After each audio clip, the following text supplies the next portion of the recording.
Record to the cloud. Yes, there we go.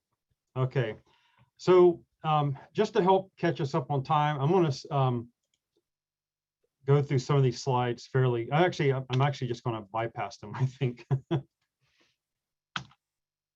Yeah. Let me just get some slides. So this presentation is called like tips and tricks in planning a compliance inspection or like an invasive plant species survey.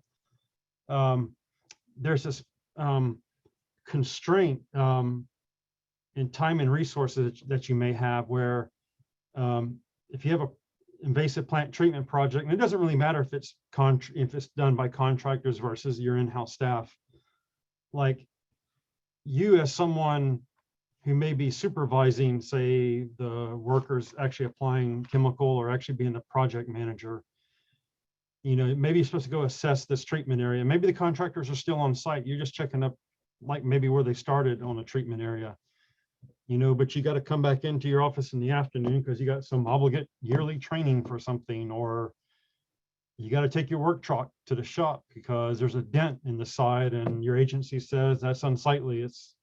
Looks bad on the agency. I got to go get that dent pulled out of the truck, or, whatever. So like your time's constrained. So the problem is you may not necessarily be able to go out and do a real good assessment of a treatment area.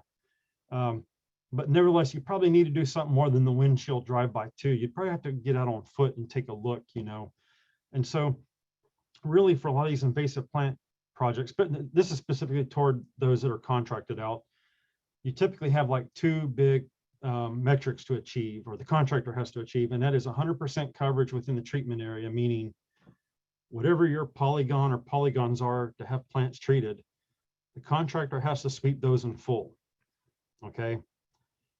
And then within those polygons, after they've been swept by the contractor, they have to achieve 95% control of all the invasive target species.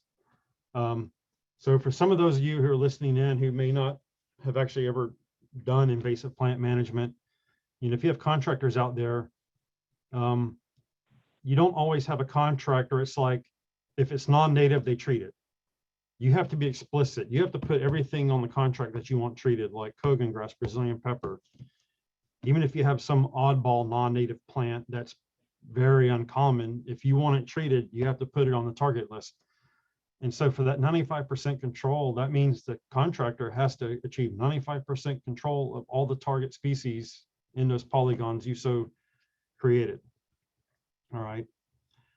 And really what you're trying to do is assess how good that contractor did that. And ideally you do that too, whether it's just even your own in-house volunteers or paid staff who do that, If you have a big project, you don't want to wait till the project's over, because if you go out and look at a treatment area and you find like things being missed, you want to kind of let the contractor know that while they're still there, because if they mobilized, say if they came from Lakeland and they're like near Immokalee, Florida for a treatment, you don't want them to go back to Lakeland to be like, hey, you missed some stuff down here. Can you come back? Like, it'd be better if you caught the problem while they're still on site. So this on the left here is a screenshot of FWC's Trackonator where, you can pull some tracks in and look. And there's that web address again for the FWC Trackonator website. And like when I just look at these tracks overall, these look pretty good. I see some really dense areas like, actually, let me go back to my laser pointer here. Which is, oh, well, can't get to it now. Anyway, yeah, see here on the left side of the screen, dense tracks, obviously some travel routes too, but I'm seeing dense treatment areas where there's lots of targets.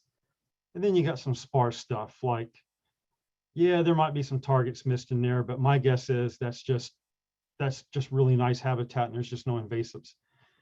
And then if you get contractors tracks that look like this, that screams something is wrong. First of all, see how these tracks are nice, somewhat evenly spaced and roughly parallel to each other, like systematic sweeping of the unit in places. There's nothing systematic about this. This is a bunch of folks on ATVs or motorcycles or horseback, I don't know, but this area is not being swept in a systematic manner. Like, look at these huge gaps where no one's been through here. This is not a good treatment whatsoever.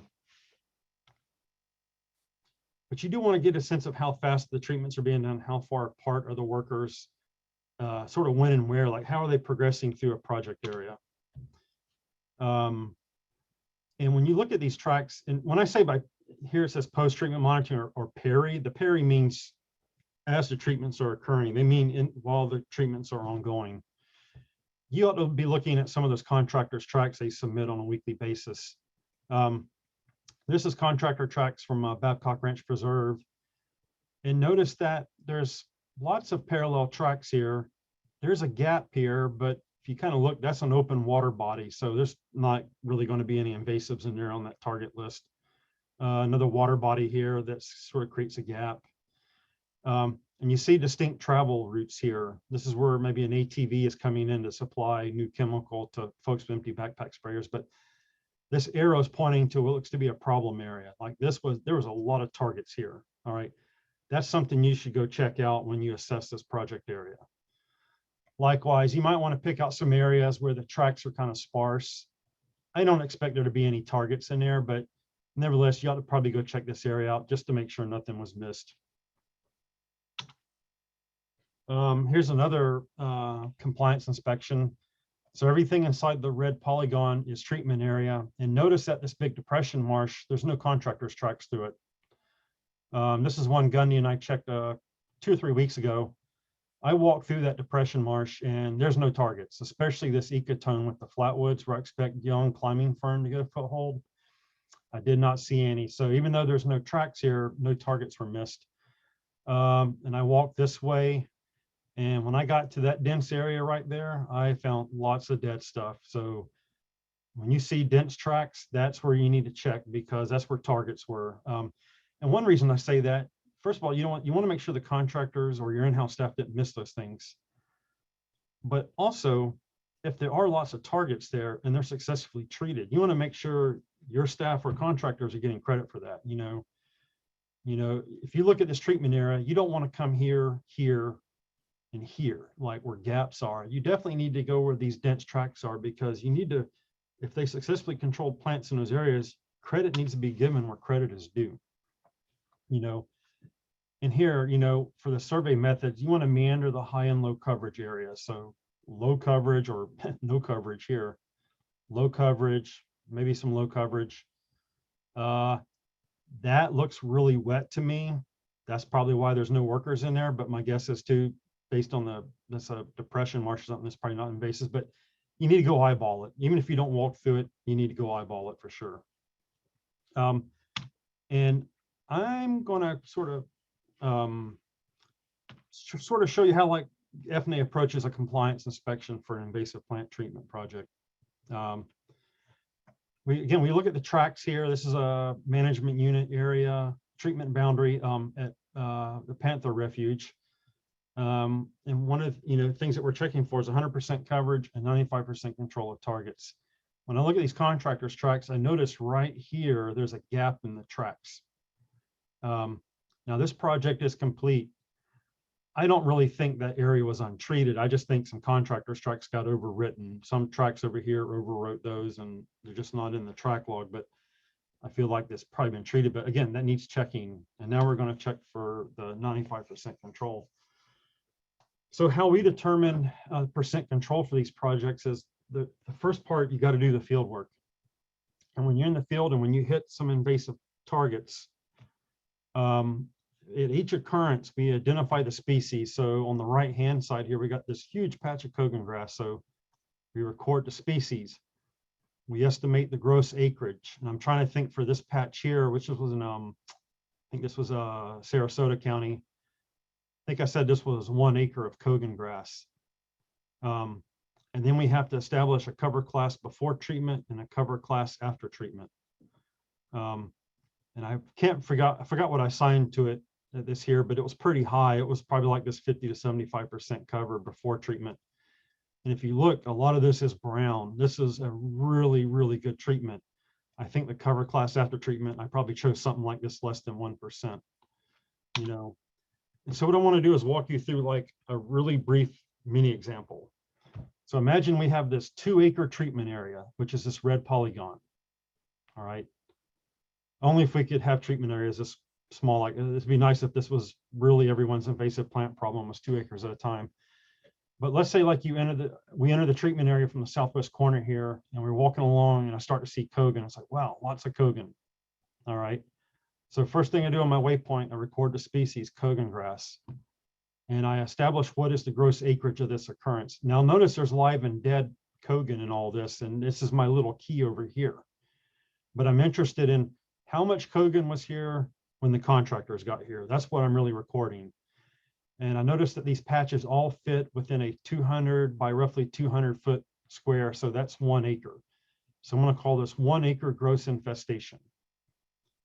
Well, before the contractors treated, I'm guessing the Kogan occupied somewhere between 50 and 75% cover pre-treatment. And now that treatment's occurred and all I have left are these 2 tiny patches here left alive, everything else is controlled. I'm going to say post-treatment, I got this less than 1% cover remaining. So I got species, gross acreage, treatment coverage before treatment, coverage after treatment. Okay, that's the 4 sort of minimum data points I need for that occurrence. So I'm going to move on. So I'm walking through the Kogan grass patch here, going to the northeast corner, and I hit an oral climbing fern patch. And treatment looks excellent. So I record my species, oral climbing fern. This occurrence I can fit within about a 20 foot by 20 foot occurrence. So that's 1/100th of an acre. That's the gross acreage. It looks to have been almost all of that patch before treatment. So I'm going to give it the high cover class, the 75 to 95% cover of that 100th acre. And then after treatment, everything looks utterly dead. It seems completely controlled. So I'm going to give it a 0 class, cover class after treatment. All right. Looking out here, I don't see any invasive, so I'm going to turn south. Oh, and I see this real small Brazilian pepper here. Looks like it was missed by the contractor. All right, so there's my species, Brazilian pepper. It's a single bushy sapling, maybe a subadult, you know, so it fits within about a 6.5 by a 6.5 foot patch. So that's 1/1000th of an acre. And it occupies about 25 to 50% of that patch. So that's the 25 to 50% cover. And because it's missed, that's what its cover is after treatment too. So it's the same coverage class.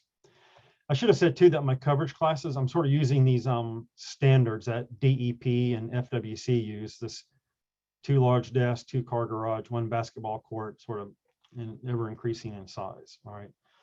So after the Brazilian pepper, I walk south. I don't see any more targets. So I empty the treatment area. All right. So how do we calculate percent control? So the text you see in black here in this table, that's data collected in the field, species, gross acreage, pre and post-treatment coverage classes. But what I really want to do is calculate net acreages. So if I take my 1 acre of Kogan, and before treatment, I said it had that 50 to 75% cover, and the midpoint is 62.5% cover. If you sort of change that from percent to proportion, multiply your gross acreage times your cover class midpoint. Well, before treatment, I had a net of 62.5 acres of Kogan before treatment. And now after treatment, this is less than 1% cover. Well, it's really between 0 and 1. So I'm saying it's 0.5% cover. So in proportion form, it's that tiny number. So 1 acre times that, this is how many net acres of Kogan are remaining on the site. And we can do that for the old world climbing fern, gross acreage times cover class. And I think that is some incorrect math there. Oh, no, sorry, that was complete control. So there's no net acres of Kogan or climbing fern after treatment. We had this much net acres before. And so you can do this for every species occurrence out there. But, you know, I'm not so much interested in what happens on a case by case basis. What I'm really interested in is the project overall. This is how many net acres of invasives were there before treatment. And here's how many net acres you had of invasives after treatment. This is how much is remaining. So how do we calculate the percent control for this project? Well, we're really interested in working with these sums before and after treatment. This formula here is your basic percent change formula. So if I could change that to say acres of invasive before treatment, acres of invasive after treatment, divide by before, I'll get my percent change. So I've had a 99 point, basically 9% change. So this project treatment area here looks to be a 99.9% control, all right? In this super simple hypothetical example here. Well, let's look at a real world example. This was from Southwest Florida in Lee County at one of the Lee County 2020 preserves. Gunny and I did a 5-hour compliance inspection, and there were 62 occurrences of invasive plant species seen, but you only see the first 21 listed in this table here. We export our GPS data into a shape file, and then the database file, we just pop that into Excel. And we have a handy Excel workbook where you copy raw data from your export from the shape file, and a couple of sheets on actually do calculations for you. So the text in here in black is the data collected in the field. The colored font are formulas. So here it's taking the gross acreage and stripping the text out and leaving you only the number. The cover class before and cover class after treatment formulas are returning the midpoint values. And then this is calculating the net acre of the invasive at this occurrence times the gross acreage. You know, that times this gives you that. Cover class midpoint after treatment times the gross acres gives you remaining net acres. And it does this for each occurrence, but we're not really interested in the one by one. It's really the sums of these. So what do all these total up to? And so for this real world project, this is net acres of invasive before treatment and net acres after treatment. And right here, we calculated a percent control of about 71%. So this is not an adequate project. This is not 95% control. Likewise, we have formulas that look at control by target species. So for all the target species we found, it gives us the count, how many times we saw it. And how many times we saw it, it tells us how many of those actually had treatments attempted. Like this is kind of like your hits. And so like 6 of 16 occurrences of shoe button ardisia were treated, meaning 10 were misses, you know. We get percent control for individual species. And so it kind of helps paint why is this project not passing, you know? And these species where have the common names in red, these are the species not passing. You know, shoe button ardisia is not adequately controlled. Climbing cassia is not. Guinea grass and Napier grass are not adequately controlled, but some of these others are. You know, mission grass, melaleuca, the world climbing fern and Brazilian pepper adequately controlled. Okay. If you take additional data, like say what type habitat you're in, like are you in mangrove versus the mesic flatwoods, you can calculate percent control by habitat type, because hydrology can affect the control of a project, as you saw earlier. Also, if you can do the math by management unit or treatment area subunit, you can calculate control by individual treatment units to see if they differ. I think I'm just going to go past this part here. There's a lot, I think, because I want to kind of keep us on track there. All right. But I'll say that's kind of how we do this in-house. And that Excel sheet we have really only works for our Trimble devices. We are working on an Avenza maps schema that lets you collect invasives data, like record species, records the gross acreage, records a cover class before treatment and a cover class after treatment. And we're working on a way to export that data to Excel into a workbook where if you dump the export, it's a CSV file from the Avenza maps, you can literally copy that data and paste it into this other Excel workbook. And there's subsequent worksheets that just have formulas that calculate that type control data for you. We're sort of working on that. We're going to test it with FWC, but then once we get kinks worked out, I think we're going to make that available to sort of the public at large here in the future. So again, take that percent control with a grain of salt. You know, for instance, we said this guinea grass control was about 93%. That's not technically it's adequate. But there's some rounding going off in here, because if cover class goes from 50 to 75%, it just takes the midpoint. If you know that, that one patch was treated and it was about 50% cover, you're only 2% control from that threshold, 93 to 95%. Don't let a formula tell you this is passing or failing. Just use this to make a better judgment and be like, okay, I think the guinea grass is a pass. I'm not going to require that to be retreated if I have to have a contractor come back to re-sweep, or I have to send my in-house staff back out there. The formulas are supposed to help you make decisions. They're not supposed to tell you like, this is how it is. It's not the be all end all. All right. So I just want to leave it here at this last slide here. Again, I'm providing that website for the FWC's Trackinator for sort of real helpful sort of, track viewing from contractors. And there's some contact information for myself, Gundy, and Frank Price, who can answer a lot of sort of GIS and GPS questions for us out there. But I think for now, I will leave it at that. And I think I'll stop sharing and stop recording.